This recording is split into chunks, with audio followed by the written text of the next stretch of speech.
Good day and welcome po sa panibago na namang episode ng aming channel at ako nga po pala ulit si Allen ng Greenyard TV and para naman po sa vlog natin for today, i-share ko naman sa inyo kung paano ba tayo magkakaroon or makakapag-provide ng multiple blooms dito sa ating mga Phalaenopsis. At bago tayo pumunta sa ating topic, konting shoutout po muna. Shoutout po kay Ma'am Julie Bitarmos, kay Sir Tisoy Noy de Ramos ng Barangay Kaong, Silang, Cavite. Maraming salamat po sa pagbisita sa aming garden. At big shoutout na rin po kay Ma'am Nenita Colendres ng Dasma, Cavite. Maraming salamat din po sa pagbisita sa aming garden. At syempre, sa mga bago pa lamang po sa aming channel, huwag niyo pong kakalimutan na mag-like, share, and subscribe. And pakihit na rin po yung notification bell para maging updated kayo sa mga susunod pa naming videos. Please also visit and support na rin po yung aming Facebook and Instagram page, Greenyard PH po. At sa mga gustong bumisita sa aming garden, na andito po sa screen yung aming complete address. At bago po tayo pumunta doon sa ating pinaka-topic kung paano tayo magkaroon ng mga multiple blooms sa ating mga Phalaenopsis, eto muna yung tatlong kailangan nating tandaan bago natin magawa ang bagay na yon. So, unahin na natin, number 1 sa ating listahan, syempre, depende pa rin po yan sa variety ng Phalaenopsis na meron kayo. May mga varieties po kasi ng Phalaenopsis, ito ay based nung sa nakita ko or nung ginugel ko siya, nasa 20 varieties ang meron. Sa Phalaenopsis pa lamang po yan. And hindi po lahat ng varieties na yun ay pwedeng mag-multiple bloom. So, depende pa rin po sa genetics ng halaman o ng Phalaenopsis na meron kayo. Kasi kahit po tama yung pag-aalaga na ginagawa natin sa ating mga Phalaenopsis, na ibibigay natin yung right care, amount of water, fertilizer, pero yung kung genetics ang kalaban ninyo, maaari talagang hindi pa rin tayo magtagumpay kahit pa po gaano kaganda yung care na ibinibigay natin sa kanila. So make sure na hanapin natin, mag-research tayo kung ano ba yung mga Phalaenopsis na pwede at makakapag-provide or mas madaling makakapagbigay ng mga multiple blooms. So ang pangalawa po dyan ay syempre depende pa rin po sa age ng Phalaenopsis or ng orchids na meron kayo. Syempre po, yung mga younger Phalaenopsis, kung halimbawa ang mapapurchase ninyo or mabibili ninyo sa mga garden center na mapupuntahan ninyo ay much younger na mga Phalaenopsis, it will take siguro years, a couple of years bago natin sila mapa-multiple bloom. Kung ikukumpara naman natin dun sa mga older ones, ito yung mas may malaki na chance na makapagpa-multiple spikes or bloom agad po tayo. So yun, depende pa rin po sa ano ninyo, sa kursunada ninyo. Although yung mga younger ones naman, ayan, meron naman at makakapagpa-bloom naman tayo. Kadalasan naman ng orchids na available ay meron naman talagang bulaklak, hindi nga lang talaga siya multiple blooms. Lalo na po yung mga younger Phalaenopsis nga, yung halos close to seedlings na mga Phalaenopsis o yung batang-bata pa talaga yon. It will take years bago tayo makapagpa-multiple bloom sa mga yon. Kaya make sure na alam niyo kung ano na yung age ng Phalaenopsis na mabibili ninyo. Bukod doon sa varieties. At ngayon naman po, pumunta naman tayo sa criteria o mga paraan na pwede nating gawin para mapa-multiple blooms or mga signs na maaari nating makita para ang ating mga Phalaenopsis ay magkaroon ng multiple spikes or multiple blooms. So kung halimbawa gusto niyo magkaroon ng multiple blooms, ito yung mga signs or ito yung mga pwede nating gawin. At ang una po sa ating listahan ay yung availability ng node niya or yung pagsisimula ng kanyang mga multiple spikes or ng kanyang mga spikes. Usually, based na rin po dun sa mga napanood natin at saka sa nakikita natin, kadalasan itong mga Phalaenopsis na to, makikita mo yung pagsibol ng spikes niya o yung bloom niya ay nasa pagitan ng ikalawa at ikatlong dahon. Doon siya maaaring magkaroon ng panibagong spikes or panibagong pagsisibulan ng kanyang bulaklak. Yun ay simula doon sa kauna-unahan dahon niya, katulad nitong gagawin natin. Ito yung first leaf niya and then ito yung second leaf niya and then dito yung tendency or chances na magkaroon siya ng susunod na spike. And syempre, depende pa din po. Hindi porke binilang natin yung pangalawang dahon, yung pagitan ng second at third leaf, yung area na yon ay doon na kagad magkakaroon ng multiple or magkakaroon ng panibagong spike yung ating Phalaenopsis. Ang isang sign na dapat nating makita sa kanya, meron bang space or meron bang area para sumibol yung kanyang panibagong spike. Katulad na lang ng nakikita nyo dito sa video na to. Nakikita nyo dito sa area na to, meron tayong space. So pagka natapos yung bloom niya na to, maaaring yung chances na magkaroon siya ng panibagong mga spikes ay dito sa area na to. At kung makikita nyo, yung first at second leaf ng ating Phalaenopsis, masyado pa siyang bata or masyado pang mura para magkaroon or para sibulan siya ng panibagong spike or yung panibagong bulaklak natin. At makikita nyo rin na hindi katulad ng space na meron dito sa second at third,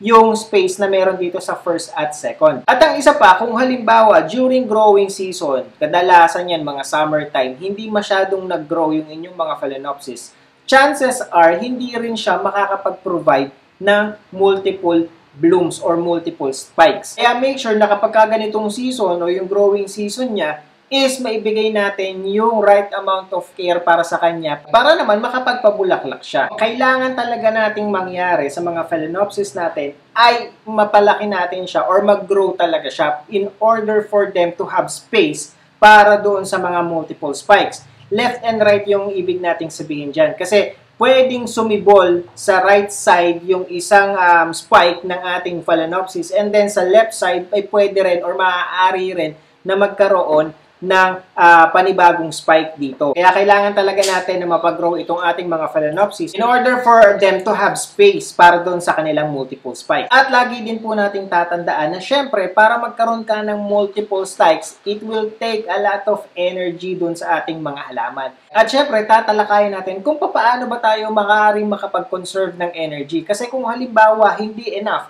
yung energy na makukuha nitong ating mga Phalaenopsis, there is no way po para makapagpa-provide siya or makapagpalabas siya ng multiple spike. E paano ba natin matutulungan itong mga orchids natin na makapag-save ng enough energy para sa susunod na bloom niya ay magkaroon siya ng multiple spikes? So ito, ano na to, kumbaga parang may mga nag-aalaga ng orchids, depende na lang po sa care or sa approach ng may-ari or ng nag-aalaga ng orchids. Merong gusto itong ginagawang ito at meron din namang hindi ito yung kanilang way para makapagpa-multiple spikes or makapagpa-multiple bloom. So, it's up to you po kung susundin natin itong instruction na to. Pero sa amin, ito yung ginagawa po namin para makapag-provide tayo ng multiple spikes. Pero pwede nyo pong subukan itong approach na to na ginagawa natin kung gusto nyo magkaroon ng multiple spikes yung inyong mga orchids. At nga po pala, nabanggit ko na rin na iba-iba yung techniques na ginagamit natin. At kung mayroon pa po kayong ibang paraan na ginagawa para magkaroon ng multiple spikes or blooms yung mga orchids, i-comment nyo lamang po dito para at least mabasa ng mga manonood dito sa ating channel. Para at least magkaroon tayo ng mas maraming ideas na makakatulong sa atin para makapagpa-bloom ng orchids. So yung paraan na pwede natin gawin para makapag-save sila ng much energy na kailangan. Nakikita nyo yung flower na to, ayan. Ito kasi tumatagal siya 3, 4 hanggang 6 months. So, itong unang flower na yan, kung halimbawa pa-fade na or palaos na yung bulaklak niyan, unti-unti nang naninilaw, natutuyo, or nanlalagas, much better kung halimbawa puputulin na natin tong bulaklak na to or tong spike na to. So, pwede na natin siyang putulin, and then ang pagputol niyan ay dun sa pinaka-base po. Pamamagitan nun, nakakapag-conserve ng energy yung mga orchids natin na nakakapag-prepare sa kanila para sa susunod nilang pag-bloom para magkaroon sila ng multiple spikes. Hindi nasasayang or hindi na pumupunta dito sa sa flower na to since pa-fade na rin naman at wala na rin namang kumbaga parang unti-unti nang namamatay yung bulaklak niya. Hindi na natin kailangan or wala nang masasayang na energy pa na ipapadala dito yung ating orchid. Kasi as we all know naman, lahat ng part ng orchids na to, syempre kinakailangan niya ng energy para ma-maintain yung kung ano man yun, kung yung ganda ng halaman, ng dahon, yung mga aerial roots, yung mga bulaklak, yung mga dahon, they need a lot of energy para ma-maintain nila yung ganda na yan. Same goes to this flowers. So kakain to talaga ng maraming energy. Kaya kung halimbawa wala na talaga at lagas na rin naman yung natitira na lang ay yung pinakatangkay niya, much better kung tanggalin na natin siya kasi hindi naman din yun helpful na para sa ating mga orchid. So lahat ng bumubuo sa orchids, itong yung structure ng halaman na to, lahat yan syempre ay nagbibigay or tumutulong sa kanila para makapag-provide ng energy. At the same time kasi, itong mga structure na to, yung dahon, yung bulaklak, yung mga ugat na yan, syempre, para ma-maintain nila yan, kailangan din or gumagastos din sila ng energy para ma-maintain nila yan. So, give and take, diba? And yung kasing halimbawa, diba, may mga structure tayo like yung mga yellow leaf ng mga orchids natin. So, ito kasi napapalitan naman ng panibagong dahon. And ito, mas maganda or much better kung tatanggalin na rin natin yung mga dahon na yon, yung mga naninilaw na dahon, yung sa tingin natin papatay na dahon na dahil syempre para hindi na rin kumain pa ito ng energy at the same time naman kasi ay may sisibol na panibagong dahon dito sa mga orchids ninyo. Napaka-importante pa rin ng dahon ng orchid kasi dito nakakapag-photosynthesize itong mga halaman na to. At the same time, yung mga roots na lumalabas dyan, yung makikita nyo, syempre, ito naman yung nag-absorb ng water para dun sa orchids natin. Yun yung malaking difference nitong mga itong mga flower spikes na to or itong mga tangkay ng bulaklak. Kasi mapapansin nyo yan kapag ka naman kasi nandagas yung mga bulaklak na yan, ang matitira dyan yung pinakatangkay. So, hindi siya katulad ng dahon, hindi siya katulad ng ugat, na yung ugat nag-absorb yan ng water at saka ng mga nutrients. Itong mga dahon, dito kumukuha or dito nagpo-photosynthesize yung mga yung ating orchid. So sila naggagawa or kumukuha man, nag-absorb man sila ng energy from the orchid, pero ibinabalik din nila yon dahil may use sila. Unlike nitong tangkay na to ng bulaklak natin or tong spike na to, hindi naman sila ganong ka-helpful or hindi naman sila ganong tumutulong sa atin para makapag-provide ng energy na ibabalik sa halaman. Ang nangyayari lang sa kanila, nag-absorb sila ng energy. So which is yun nga, parang nasasayang lang yung energy yung ibinibigay niya doon sa spike since wala na naman yung mga flowers or yung bloom natin. Pero tulad nga ng sinabi ko, may mga tao na hindi tinatanggal yung mga flower spikes, yung mga older ones. At hindi rin naman ibig sabihin nun ay hindi na maaaring magkaroon ng double spikes or multiple bloom yung inyong orchids sa susunod na taon. So, ito lang, chances are mas malaki yung pwedeng mangyari or mas malaki yung chance na magkaroon multiple spikes yung inyong mga orchids. So, ito yung isang example. So, ano ba ang magiging epekto or ano ba yung makikita natin kapag hindi natin tinanggal yung old spike ng ating orchid o yung pinagbulaklakan na una? So, as you can see, kapag sumibol yung panibagong spike dito sa ating orchid, ano bang nangyayari dito sa Siguro, papalagay na natin na wala na siyang wala nang bulaklak yung spike na yon, pero makikita nyo, di ba, color green pa rin naman siya. So, may time na tatagal pa rin yan at magiging kulay green. Parang sasabihin mo, buhay pa talaga itong area or part na to ng orchid natin. Pero as time goes by, nangyari nga, mayroon ng panibagong spike na sumibol doon sa ating orchid, ang nangyayari is yung older natin na spike o yung dating spike natin, ano bang nangyayari sa kanya na unti-unti siyang nagbabrown, unti-unti siyang naninilaw hanggang sa matuyo siya. So ano yung nagawa nung older spike na meron tayo dun sa orchid? As in, wala. Kasi kapag lumabas nga yung bago nating spike, natutuyo lang din naman siya. Hindi siya nakakatulong dun sa orchid natin. So, yun yung isang pwede natin gawing example kung bakit mas maganda natanggalin na lamang siya kapag wala na rin siyang bloom para hindi na siya umagaw ng energy dun sa orchid natin o sa phalaenopsis natin. And ngayon naman, papaano ba natin matutulungan itong mga orchids natin, itong mga phalaenopsis natin para makuha yung energy na kailangan nila para makapag-provide sila ng multiple blooms sa susunod na pagkakataon. So, ito ang pinaka-importante, dalawang pinaka-importante dito sa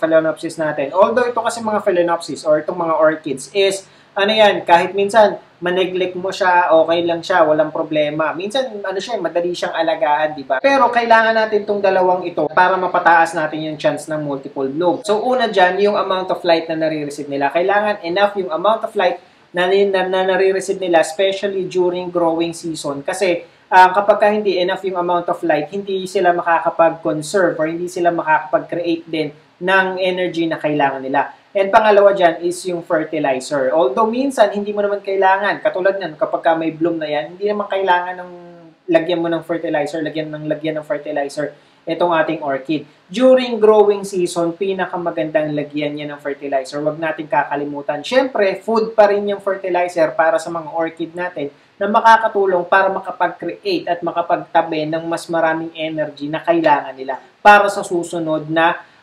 pagpapalabas ng kanilang mga spikes. Although nabubuhay naman ang mga orchids natin kahit very limited yung light, mapapansin nyo naman yun dun sa mga leaves na meron. Kahit konti lang yung light na nare-receive nila kasi nagiging shiny pa rin, lumalaki pa rin yung mga dahon ng ating mga orchids. Pero sa dahon, okay sila. Pero kapag halimbawa nagsimula ng mag-bloom or makapagpalabas ng spikes, mapapansin nyo naman na yung kapag lack of light or hindi enough yung amount of light na nare-receive nila, medyo mas weak yung bulaklak na naipoprovide nila or maipoproduce nila dahil hindi nga enough yung energy. At syempre, yung fertilizer. So, kailangan din talaga natin silang lagyan ng fertilizer during growing season. Mapapansin nyo naman sa orchids ninyo, meron silang deficiency kapag halimbawa hindi sila nakakapag-provide, bumagal sila sa paglaki, unang-una sa lahat. And then pangalawa, yung mga dahon nila is hindi lumalaki. Napapansin nyo na parang medyo maliliit yung dahon nila. So, ibig sabihin lang nun, meron silang deficiency, maaaring may pagkukulang doon sa fertilizer. And last but not the least dito sa ating gagawin is kailangan nating ma-eliminate yung stress na meron dito sa mga orchids natin. Kasi kapag meron or nasa under stress sila, ano ba yung mga reason or ano ba yung mga sign na stress yung halaman mo kapag nanlalagas ang dahon, kapag nawawalan or nalalagasan din sila ng mga ugat. So, ibig sabihin lang yan ay nasa stress yung inyong mga Phalaenopsis. Isama na rin natin dyan yung factor na kunyari ay lack of light, hindi enough yung amount of light, at saka yung fertilizer. And syempre, yung mga factors na yan, yung mga stress na meron dito sa ating mga orchids is it will take a lot of energy from them. Kaya make sure na ma-eliminate natin yung mga stress na yan. Kasi nga, kapag stress nga yung halaman mo, yung chances na magkaroon ka ng double spike or multiple bloom sa inyong orchid ay mababa. Or minsan, hindi pa nga mapapabloom kahit isang beses itong mga Phalaenopsis natin. So, yan yung mga factors na kailangan nating tandaan para magkaroon tayo ng multiple blooms dito sa ating mga orchids. So, yun lamang po, and I hope nakatulong at nag-enjoy kayo sa panonood ng video na to. And again, sa mga bago pa lamang po sa aming channel, huwag niyo pong kakalimutan na mag-like, share, and subscribe, and pakihit na rin po yung notification bell para maging updated kayo sa mga susunod pa naming videos. Please also visit and support na rin po yung aming Facebook and Instagram page, Greenyard PH po. Magkita-kita po ulit tayo sa susunod na episode ng Greenyard TV, and thank you for watching.